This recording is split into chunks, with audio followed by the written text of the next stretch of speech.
I ćao svima, dobrodošli na klip na ovom kanalu. U današnjem klipu radimo potvrđene transfere, 6. deo. Inače, znači ostavite like na ovom klipu jer sam se baš potrudio da nađemo ove transfere, ima preko 10 sada, tako da možemo krenemo. Znači neću puno da dužim, kao što vidite, prvi je Sirigu koji se vratio kući, to jest u Italiju.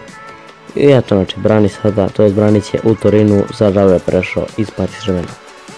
Sljedeći igrač je Lux koji se također vratio kući, on je također karijeru počeo u River Plateu i sad se vratio. Ako je to idemo dalje. A sljedeći je Traore koji je bio na pozemici u Ajaxu iz Chelsea i sad se vratio u Chelsea, ali opet Lyon je bio, kažem, Lyon je bio potrebni, tako da ga je Lyon kupio za 8 miliona, što nije uopšte loše. Idemo dalje. Sljedeći igrač je Muj koji je celu sezonu proveo u, ne znam kako se zove klub, stvarno oni su bili, osvojili su Championship, tačnije osvojili su ono playoff Championshipa, kako kažem, i ušli su direktno, ušli su ne direktno, nego ušli su pobjedom nad, evo koliko su već pobedili, ne mogu sad sjetiti, stao mi je mozak, Reading, ja mislim, da, pobedili su Reading i evo, znači kupili su odmah Muja iz Citya za 9 miliona, znači on je bio tamo na pozemici i sad ono, i dalje ostaje tamo. Sljedeći je Defoe koji je prešao za džabe i Sunderlanda, to jest nije produžio ugovor pošto je Sunderland ispod drugu ligu. I eto, jednostavno dosta dobar igrač, idemo dalje.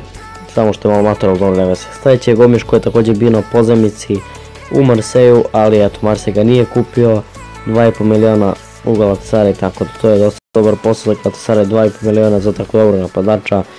Neće biti uopšte loše za Evropu u njima, idemo dalje. Sljedeći je Papadopoulos koji je također proveo sezonu u HSV-u, ali je u Hamburgu tačnije, ali on je bio eto na pozemici iz Leverkusena i sad su ga samo otkupili, tako da 6,5 miliona za njega, to je dosta dobro. Sljedeći igrač je Mihajlo Ristić koji je iz Zvezda prešao za 2 miliona u ruski Krasnodar. Inače, znači, baš sam potrudio da pravim ove kartice, vidjet ćete posle, znači, vi mi pišite ako iza pređe, to jest ja ću gledati iz Dinama, Partizana, vamo, tamo već sam stavljao nekih igrača Partizanova i to, tako idemo dalje.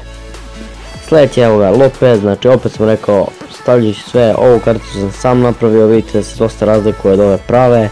Znači Hajduk Split sam stavio, inače neću staviti na primjer sada ako pređe neko iz Rijeke u Hajduk, ja neću to staviti jer ne mogu da pravim karticu za nekog ko neće biti nego evo, Lopez je već imao karticu u FIFA pa sam ga stavio tu kao i Stojkovića što je bio ono što prešao Zvezdu.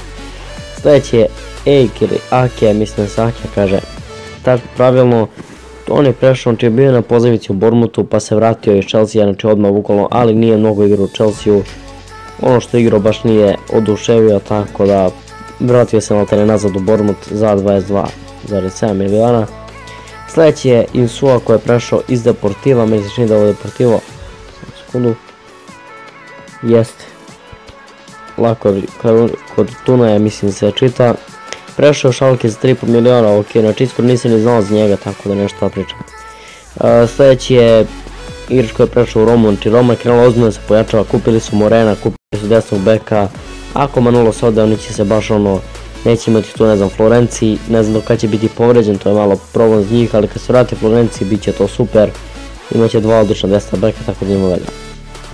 Sljedeći je Cordoba koji je prešao za 17 miliona u Keln, ništa ne znam u njemu, tako da idemo dalje. Iz Mainca, samo to mogu da kažem, ništa više. Sljedeći je najbrži igrač, to jest najbrži napadač u Bundesligi, znači najbrži napadač u Bundesligi zvanično, ne po pejsu u FIFA, nego u stvarnosti, znači brži je i od Aubameyanga po sprintu ove godine, znači to je tako u toj sezoni, to možete provjeriti na internetu, tako da eto 6 miliona, odličan posao, on ima 25-26 godina, tako da dobro je.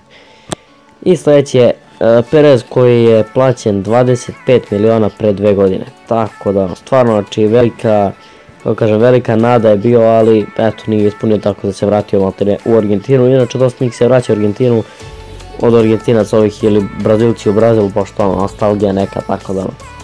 Sljedeći je Šik koji je prešao iz Sampdorije u Juventus za 32 miliona, znači to nije još uvijek zvanično da li 32, ali vidite, znači prešao je Juventus, to je to, idemo dalje. Sljedeći je Seid Nubija koji je na pozemici u Sportingu iz Rome, inače proveo sezonu u Bazelu, tako da eto, znači dosta dobar posao za Sporting, zato što će imati jednog brzog napadača i jednog onog koji nije baš brz, ali koji ima šutinu, a to je dosta. Idemo dalje. Sljedeći je Deulofeu koji je prešao u Barcelonu, to jest vratio se kući. Tako da eto, nema šta pričamo o njemu, bio je Milanu, nije baš ispunio očekivanja, tako da nema dalje. I sljedeći je Laimer, da, koji je prešao iz, mislim ovo maltene nije prelazak nego kako je iz Salzburga u Leipzig. Znači bukvalno Red Bullu i oba tima, tako da su ga maltene samo prebacili na 7 miliona. To je kao kad bi, ne znam, kako da objasnim sad, kao New York City i Manchester City na primjer, oni Vilju mogu da prebace za bukvalno 500.000 lupam, ako hoće, tako da ono. Eto, znači to je to što se tiče ovog klipa, ostavite like, dosta sam se potrudio, koliko imamo transfera, mislim da je bilo preko 15 transfera, tako da, eto, dođite večeras u live, probajte da uzmem 96 Mesija, malo mi fali tokena, to je 8 tokena, tako da potrudit ću se to da uradim. I eto, ostavite like, vidimo se u sljedećem klipu.